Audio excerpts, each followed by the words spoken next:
这件代志到底对唔对？每一个人看法拢无相像。来看到南投三林溪即马绣球花当咧开花，花季嘛已经上场。岛民众看到观光客甲绣球花挽倒转去，捧咧做纪念，讲实在真超过。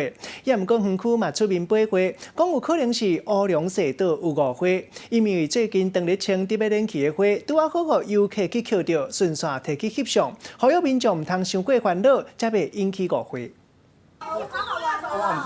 圆滚滚的绣球花，沿路是开甲水圆圆，互游客看到是真欢喜。大人囡仔手机啊举起来，沿路翕袂煞，就惊错过这么水的景致。放假很轻松啊，看这个花又很清爽。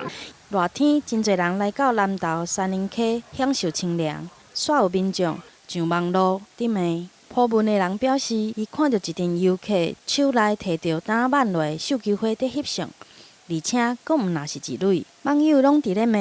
有人讲花开堪折地须折，为绣球花感觉悲哀；阁有人讲安尼做公德心到底一对？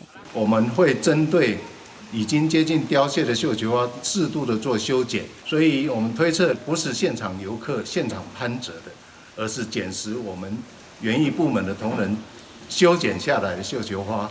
话题是愈演愈激烈，管理单位赶紧跳出来说明。